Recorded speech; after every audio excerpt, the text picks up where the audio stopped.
चर्चा में आपका स्वागत है। मैं हूं रमा त्यागी। वन नेशन वन इलेक्शन पर बिल के लिए राज्यसभा और लोकसभा द्वारा जेपीसी को भेजने का प्रस्ताव पारित किया गया और जेपीसी को ये विधेयक भेजे भी गए। एक देश एक चुनाव से जुड़े विधेयक जो हैं जेपीसी को भेज दिए गए हैं और आज हम चर्चा में बात करेंगे इसी पर। एक लंबी जद्दोजहद के बाद, एक लंबी राजनीतिक रस्साकशी के बाद ये कदम उठाया गया है, तो क्या इसे कह सकते हैं इस दिशा में अगला कदम क्या होगी, आगे की राह और क्या आएगा बदलाव। तो चर्चा में आज हम इसी पर चर्चा करेंगे, इसी पर बातचीत करेंगे अपने खास मेहमानों से भी। लेकिन आपको ये बता दें कि एक देश एक चुनाव जो कि जेपीसी को भेजा गया है, ये है क्या, इसके अंदर प्रावधान क्या है और किस तरह से इसमें जो है एक बदलाव आने की बात कही जा रही है।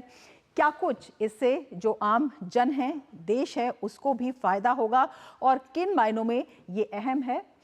तो वन नेशन वन इलेक्शन, एक देश एक चुनाव, भारत में लोकसभा और राज्यों की विधानसभाओं के लिए अलग अलग समय पर चुनाव कराए जाते हैं, ये सभी जानते हैं। लेकिन एक देश एक चुनाव का मतलब है लोकसभा और राज्य विधानसभाओं के चुनाव को एक साथ कराया जाए, ये चुनाव एक साथ हों, ये व्यवस्था इस बिल में है। इसके साथ ही मतदाता लोकसभा और राज्य विधानसभाओं के सदस्यों को चुनने के लिए एक ही दिन एक ही समय पर वोट डालेंगे। लेकिन इसका असर क्या होगा, इससे पहले हम आपको बता दें, आज़ादी के बाद 1992, 57, 1962 और 1967 में लोकसभा और विधानसभा के लिए चुनाव एक साथ ही हुआ करते थे। तो पहले ये चुनाव एक साथ हुआ करते थे। 1968 और 1969 में कई विधानसभाएं समय से पहले भंग कर दी गईं और उसके बाद जो परिवर्तन आया वो ये आया कि दिसंबर 1970 में लोकसभा भी भंग कर दी गई और इसी वजह से एक देश एक चुनाव की परंपरा टूट गई। यानी कि 1970 तक ये जो परंपरा थी ये कायम थी। अब इससे फायदा क्या होगा, इसके पक्ष में जो तर्क हैं वो ये है कि चुनाव का खर्च घट जाएगा, चुनाव में जो खर्चा है उसमें कमी आएगी। हर 5 साल में लोकसभा के चुनाव के साथ साथ विधानसभा चुनाव को भी आयोजित इसमें किया जाता है, तो इससे जो राजकोषीय खाता है उसमें इजाफा होगा, उसमें बचत होगी। देश में हर साल अलग अलग समय पर विधानसभा चुनाव होते हैं, तो उससे जो खर्चा होता है, जो उससे तमाम प्रशासन पर, मशीनरी पर, उसमें जो है बचत का प्रावधान ये जो बिल है वो करता है। इसकी जिम्मेदारी भारतीय निर्वाचन आयोग की होती है, तो इसीलिए कहा जा रहा है कि इसमें जो राजकोष की बचत है वो एक अहम फैक्टर इसके अंदर आ जाता है। इसके साथ ही अगर एक समय पर जैसे चुनाव होते हैं और उसमें हम न केवल राजकोषीय खाते की बचत होती है बल्कि जो संसाधन हैं उनकी भी बचत होती है, क्योंकि देश भर में फोर्स से लेकर विभिन्न सरकारी कर्मचारियों की भी इसमें ड्यूटी लगती है और उसमें भी जो है काफ़ी जो कामकाज है वो देश का प्रभावित होता है। तो अगर एक साथ ये चुनाव होते हैं तो उसकी भी बचत होगी। तो एक बड़ी संसाधनों की बचत का भी जो प्रावधान है वो इस पूरे प्रोविजन में है और इसीलिए इसे कहा जा रहा है कि ये होना चाहिए और ये परंपरा जो है वो चलनी चाहिए। और इसके साथ ही अगर हम शासन और सुरक्षा की बात करते हैं तो उसमें भी बताया जा रहा है कि काफ़ी जो है ये प्रैक्टिकल अप्रोच के साथ लाया जा रहा है, तो इससे जो संसाधनों का बोझ कम होगा और विकास कार्य जो हैं, जो सरकारी काम हैं, उसमें भी रुकावटें नहीं आएंगी, क्योंकि जब चुनाव होता है तो अक्सर जो विकास की परियोजनाएं हैं वो रुक जाती हैं और ऐसे में साल में एक ही बार में इस तरह की आवश्यकता पड़ेगी। तो फोकस ये रहेगा जो कामकाज है वो ना रुके, प्रशासन और सुरक्षा बलों पर जो बोझ है वो कम से कम पड़े, जिससे कि अन्यत्र जगह पर जब ये फोर्सेस लगाई जाती हैं तो उस काम में बाधा ना आए। इसके साथ ही केंद्र और राज्य सरकारें जो हैं वो कामकाज पर सामान्यतः फोकस कर देती हैं, क्योंकि जब चुनाव आते हैं तो जो बहुत सारा ध्यान है वो इन चुनावों पर चला जाता है और बार बार इलेक्शन मोड में जाने से ये विकास कार्य जो हैं प्रभावित होते हैं, विकास परियोजनाएं भी प्रभावित होती हैं।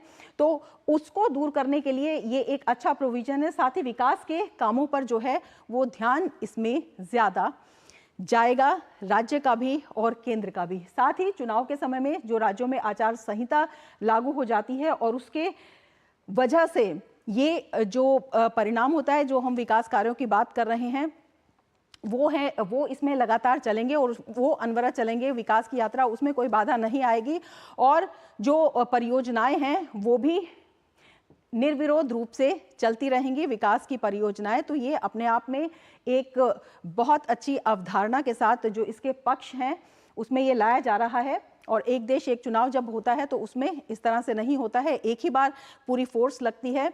और साथ ही ये भी कहा जा रहा है कि जो वोटर्स की संख्या है वो भी बढ़ेगी, क्योंकि बार बार चुनाव होते हैं तो कई बार वोटर के दिमाग में ये आता है कि नहीं चलो इस चुनाव में नहीं, हम अगले में चले जाएंगे, अभी तो हमने वोट किया था। लेकिन इसमें जब उन्हें एक बार वोट डालना है तो उन्हें वोट की अहमियत का ज़्यादा एहसास होगा। इसके साथ ही अगर इसमें हम बात करें जीडीपी पर असर की, तो जीडीपी पर असर की भी कोविन कमेटी की जो रिपोर्ट है वो बताती है कि सभी चुनाव एक साथ होने पर अपने आप में जो भारत की राष्ट्रीय रियल जीडीपी ग्रोथ है वो अगले वर्ष 1.5% तक बढ़ जाएगी। तो ये अपने आप में खासा बड़ा असर है। जीडीपी की ग्रोथ 1.5% बढ़ना और 4.5 लाख करोड़ रुपए के बराबर अगर हम देखें जीडीपी का 1.5% वित्त वर्ष 2023-24 में 4.5 लाख करोड़ रुपए के बराबर था। तो ये ग्रोथ पर भी असर डालेगा, इसके तर्क में कहा जा रहा है। साथ ही ये रकम भारत के स्वास्थ्य पर कुल सार्वजनिक खर्च का आधा और शिक्षा पर खर्च का 1/3 होता है। तो अपने आप में देखा जा सकता है कि आर्थिक रूप से भी इसका कितना कुछ सकारात्मक प्रभाव जो है वो पड़ने वाला है। और अगर देश में लगातार चुनाव का चक्र ये चलता रहता है तो निवेश को लेकर भी अनिश्चितता का माहौल बनता है। ये कोविन समिति की रिपोर्ट कहती है जो कि बनाई गई थी इसके लिए। और सभी चुनाव एक साथ होने पर जीडीपी के लिए नेशनल ग्रॉस फिक्स्ड कैपिटल जिसकी हम बात कर रहे हैं उसका जो अनुपात है वो करीब 0.5% जो है वो बढ़ जाएगा। तो निवेश का अनुपात भी इससे बढ़ने के ये इसके प्रभाव बताए जा रहे हैं कि किस तरह से इसका जो सकारात्मक प्रभाव है अर्थव्यवस्था पर वो पड़ेगा। तो अपने आप में केंद्र और राज्यों के चुनाव में एक साथ होने पर सार्वजनिक खर्च 17.67% जो है वो बढ़ने की बात जो है कही गई थी, लेकिन उसके अंदर भी कई तरह के तर्क दिए गए हैं कि सार्वजनिक खर्च में राजस्व के बजाय पूंजीगत खर्च जो है वो अधिक होगा। तो ये कमेटी की रिपोर्ट है जो बताती है कि इसका क्या इसमें असर होगा। सामान्य तौर पर अगर हम खर्च की बात करते हैं तो जो जीडीपी ग्रोथ है उसको पूंजीगत खर्च जब बढ़ता है तो उससे जीडीपी ग्रोथ है उसको मजबूती मिलती है। तो इसका एक दूसरा पक्ष भी इसमें सामने आ जाता है। तो अपने आप में ये खासा जो है अहम है। किस तरह से इसके सामाजिक असर हैं, किस तरह से इसके राजनीतिक असर हैं, उस पर हम चर्चा करेंगे। और क्या कुछ इसका आर्थिक असर है वो भी इसमें साफ तौर पर दिखाया गया है। और अब हम आपको बताते हैं कि क्या कुछ इसमें कहा गया जब ये जेपीसी को भेजा गया। I rise to move the following motion that this House concurs in the recommendation of the Lok Sabha that this House do join in the joint committee of the Houses on the Constitution 129th Amendment Bill 2024 and the Union Territories Laws Amendment Bill 2024 and resolves that the following members of the Rajya Sabha be nominated to serve on the said joint committee. 1. Shri Ghanshyam Tiwari. Number 2. Shri Bhuneshwar Kalita. Number 3. Dr. K. Lakshman. Number 4. Kavita Patidar. Number 5. Shri Sanjay Kumar Jha. Number 6. Shri Randeep Singh Surjewala. Number 7. Shri Mukul Vasnik. Number 8. Shri Saket Gokhale. Number 9, Shri P. Wilson. Number 10, Shri Sanjay Singh. Number 11, Shri Manas Ranjan Mangraj. Number 12, Shri V. Vijay Sai Reddy. Thank you, sir. Motion moved. Those in favor will please say aye. Those against will please say no. I think the ayes have it. The ayes have it. The ayes have it. The motion is adopted. तो bill JPC को भेज दिए गए हैं और हमारे साथ दो खास मेहमान जुड़े हुए हैं इसी पर चर्चा के लिए। हमारे साथ स्नेहलता श्रीवास्तव जुड़ी हुई हैं, फॉर्मर सेक्रेटरी जनरल लोकसभा, और हमारे साथ शेखर अय्यर जुड़े हुए हैं, वरिष्ठ पत्रकार हैं। स्नेहलता जी, सबसे पहले आपके पास आना चाहेंगे और आपसे जानना चाहेंगे, एक लंबी रस्साकशी चली और जो हुआ इस पर सबने देखा, अब जो है आगे की राह इसमें क्या दिखाई देती है? इसमें देखिए, पहले जेपीसी की क्योंकि ये बिल अमेंडमेंट है, कॉन्स्टिट्यूशनल अमेंडमेंट बिल है, ये जेपीसी को भेजा गया है। तो जेपीसी के द्वारा पहले इसका परीक्षण किया जाएगा और उसमें सभी पार्टियों के जो मेंबर्स हैं, मेंबर्स ऑफ पार्लियामेंट, वो उसमें प्रतिनिधि रहेंगे। और उसके बाद जब जेपीसी की रिपोर्ट बन करके संसद में प्रस्तुत होगी, तो उसके बाद जैसा कि जब बिल इंट्रोड्यूस हुआ था तब कहा गया था कि सभी को बोलने का मौका दिया जाएगा, जितना समय चाहे उतना दिया जाएगा। तो एक लंबी चर्चा की संभावना है। और उसके बाद ये बिल जब ये राज्यसभा लोकसभा और राज्यसभा दोनों से 2/3 बहुमत से पारित होना जरूरी है। और उसके बाद ही इस बिल को कानून की और संविधान में संशोधन की अनुमति मिल पाएगी।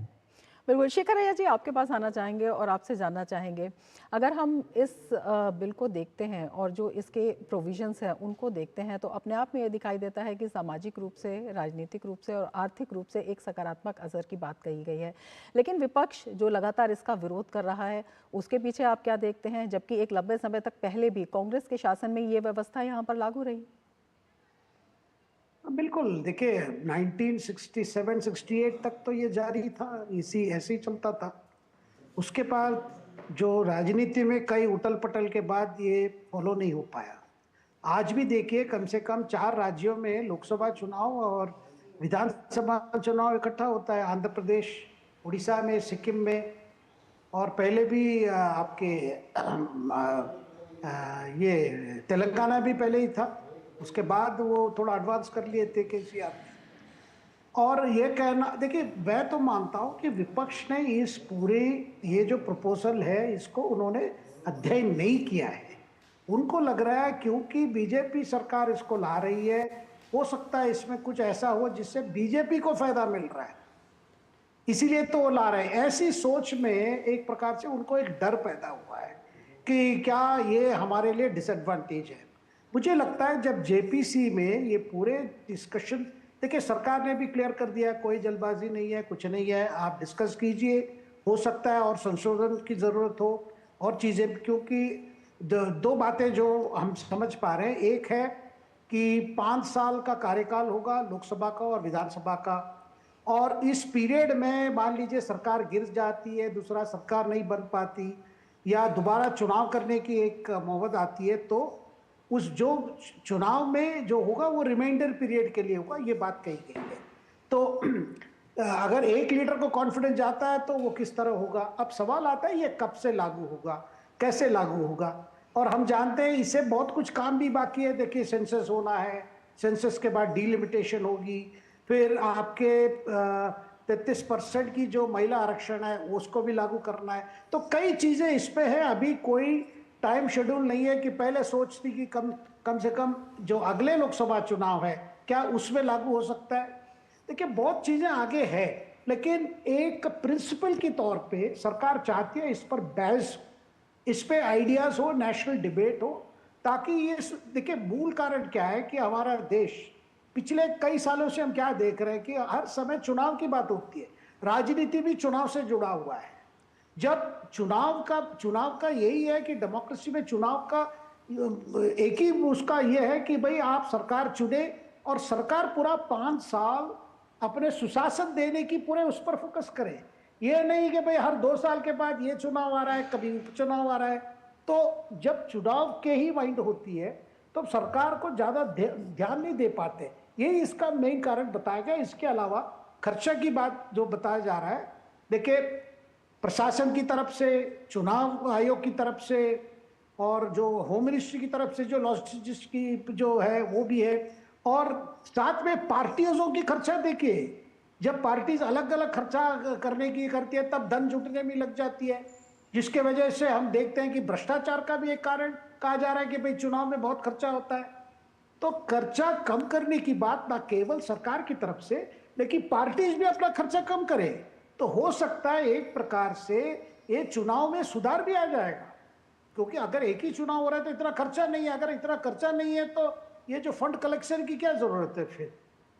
तो कई बातें हैं, लेकिन ये इस पर बहस होनी चाहिए। सरकार चाहती है इसमें संवाद हो, डिबेट हो, और जेपीसी एक प्रकार से एक माध्यम है जहां विपक्ष के रिप्रेजेंटेटिव्स भी है, आपके सरकार की तरफ से भी उसमें रिप्रेजेंटेटिव्स है। बिल्कुल। स्नेहलता जी, आपसे जानना चाहेंगे, जेपीसी की जो सिफारिशें हैं वो कितनी मान्य होती हैं, कितना उनका असर होता है? हालांकि काफ़ी जो जेपीसी है ये इसमें अहम कही जा रही है, लेकिन कई बार ऐसा भी होता है कि आंशिक रूप से भी मानी जाती हैं, कई बार अस्वीकार भी कर दी जाती हैं, कई बार पूरी की पूरी भी ले ली जाती हैं। तो क्या कुछ आपको लगता है कि इस पे जो चर्चा है वो लंबी चल सकती है? हाँ, देखिए, जेपीसी को आर्टिकल्स में जो अमेंडमेंट है उस सभी पर चर्चा करवानी होगी अपनी कमेटी की मीटिंग्स में। और चूंकि एक बहुत ही महत्वपूर्ण संविधान संशोधन का बिल है, तो इसमें जेपीसी को में जो सदस्य हैं, जो लोकसभा से जेपीसी है तो जॉइंट पार्लियामेंट्री कमेटी है, उसमें लोकसभा से भी सदस्य होंगे और राज्यसभा से भी सदस्य होंगे। तो उन सभी सदस्यों की बात वहाँ पे रखी जाएगी, वो रिकॉर्ड होगी, और उसमें जो कानून के हिसाब से जो संविधान के जो एक्सपर्ट हैं वो भी उनके सामने प्रस्तुत होंगे। और यही कहा गया है कि उसमें कोई कमी ना रह जाए, और इसीलिए वो कमेटी को भेजा जाता है। जैसे कोई भी बिल है उसको कमेटी में भेजने की प्रथा इसीलिए है कि सभी स्टेक होल्डर्स को एक बार सुना जाए और सभी प्रावधानों के जो माइन्यूट डिटेल्स हैं उसको भी चर्चा कर ली जाए। तो ये कहना कि जैसा आपने बोला कि जेपीसी की जो जेपीसी एक तरह से पार्लियामेंट का ही एक्सटेंशन है, और पार्लियामेंट में चूंकि इतना समय नहीं रहता है कि इतना समय दे करके उस पर चर्चा की जा सके, तो इसीलिए जो कमेटीज होती है उसमें काफी विस्तार से चर्चा होती है और बहुत सारे प्रमाण, पूर्व उदाहरण और ये सब चीजें उसके समक्ष रखी जाती हैं और फिर रिपोर्ट प्रस्तुत की जाती है। तो ये एक बहुत अच्छा कदम है कि सरकार ने पार्लियामेंट में ये फैसला लिया है कि इसको जेपीसी को रेफर किया जाए। आई एम श्योर कि इससे हमारी प्रजातंत्र मजबूत होगा। बिल्कुल। Shekhar ji, centre for media studies की एक रिपोर्ट भी आई है जिसमें जो चुनाव खर्च है किस तरह से बढ़ा है और प्रति व्यक्ति चुनाव खर्च जो आता है वो किस तरह से आता है, और अगर वो बचता है, कंटिन्यूस जो चुनाव का प्रोसेस रहता है, तो उस पर आम आदमी पर कितना असर पड़ेगा, पूरी जो कल्याणकारी योजनाएं हैं उन पर कितना असर पड़ेगा, इसको साफ तौर पर बताया गया है। लेकिन जो विपक्ष ने जिस तरह की आपत्तियां दी हैं, विपक्ष ने जिस तरह से इसे संघीय ढांचे का हनन भी कहा, उसको आप किस तरह से देखते हैं और किस वजह से ये बातें कही जा रही हैं? देखिए, चुनाव का टाइमिंग और फेडरलिज्म की बात हो या राज्य के अधिकार की बात हो, मुझे नहीं लगता कि कोई संबंध है। ठीक है, वो राज्यों के अधिकार क्या है वो संविधान में बड़ा क्लियर है। तो इसमें यह सवाल करना कि अगर वन नेशन वन पोल होगा तो फेडरलिज्म कैरेक्टर पे ये इफेक्ट हो जाएगा, मुझे नहीं लगता है कि कोई लॉजिकल एक आर्ग्यूमेंट हो सकता है इसके खिलाफ। देखिए, पार्टीज, जो भी पार्टीज जो लोगों के साथ कांटेक्ट में, लोगों की पल्स को स्टडी, वो किसी भी चुनाव तो सामने करने को तैयार है। देखिए, जो पार्टी अलग अलग चुनाव समय में जीत नहीं सकती वो इसमें भी जीत नहीं पाई। जो पार्टी अलग से जीत पाती है, लोकप्रियता उस जिस पार्टी की है, जो लोगों के समस्या को दूर करने के लिए जो वचनबद्ध है और लगे हुए हैं, उन पार्टी के लिए दिक्कत नहीं है। लेकिन मुझे लगता है ये उनको, क्योंकि जो हालत में आज चुनाव, एक चुनाव के बाद एक चुनाव, आप देख रहे हैं कि कांग्रेस जैसे पार्टी की क्या हालत है कि वो फेस नहीं कर पा रहे हैं, तो वैसे ही वो चुनाव प्रक्रिया पे सवाल उठा रहे हैं। उस पर भी देखिए, सारे सब विपक्ष के पार्टी एक नहीं है। तो जब उनको इतनी संदेह है अपने काबिलियत पर, अपने कैपेसिटी पर, अपने कैपेबिलिटी पर, तो वो इस तरह की सोच रहे भाई ये भी आ जाएगा तो क्या करेंगे। देखिए ये सब कोई मुझे वैलिड रीजन नहीं है। ठीक है, इस प्रक्रिया को लेकर कई बातें हो सकती है, कई संदेह हो सकती है, वो दूर होगा जब आप जेपीसी में ये बातें रखेगी, सरकार की क्या सोच है, व्यवस्था की क्या सोच है। और ये जो लीगल एक्सपर्ट्स है, देखिए रामनाथ कोविंद के नेतृत्व, रामनाथ कोविंद जी के नेतृत्व में जो कमेटी थी, उस कमेटी में कई लोग थे, जैसे हरीश साल्वे थे। तो ये सब वो लोग तैयार हैं ये सारे एक्सप्लेन करने के लिए कि कैसे कैसे होगा और ये इसकी सुविधाएं क्या है, इससे बेनिफिट क्या है, इसका पर भी काफी चर्चा हो सकती है।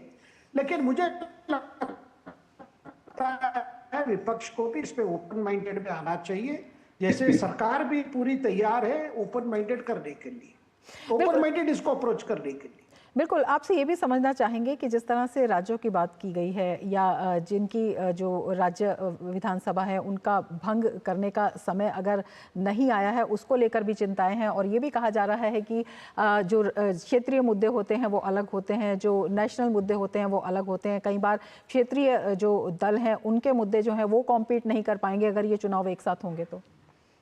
नहीं रमा जी, देखिए अभी उड़ीसा में तो चुनाव ऐसे ही हो रहे हैं। उड़ीसा में विधानसभा चुनाव और लोकसभा चुनाव इकट्ठा हो रहा है, और ऐसे भी बाकी आंध्र प्रदेश पे भी वही है। क्या वहां पे कोई राज्य के मुद्दे सामने नहीं आते? वहां भी लोग जब वोट डालते हैं, एक वोट डालेंगे वहां विधानसभा के लिए, एक वोट डालेंगे अपने लोकसभा के लिए। देखिए उड़ीसा जैसे राज्य में अगर पिछले 3 चुनाव ऐसे ही हुए हैं, वहां पे अगर वहां के वोटर समझ सकते हैं कि मुद्दा क्या है, किस पार्टी को कहां जितवाना है और कौन एमएलए बनना है, कौन एमपी बनना है। उड़ीसा जैसे राज्य में, मैं उड़ीसा जैसे इसलिए कह रहा हूं, उड़ीसा माना जाता है एक डेवलपिंग स्टेट है। देखिए जिस स्टेट में अगर वो इसको इंप्लीमेंट कर पा रहे हैं, देखिए समस्या कहां मैं बताऊं। देखिए 2025 में 2 चुनाव आ रहे हैं, दिल्ली और बिहार के।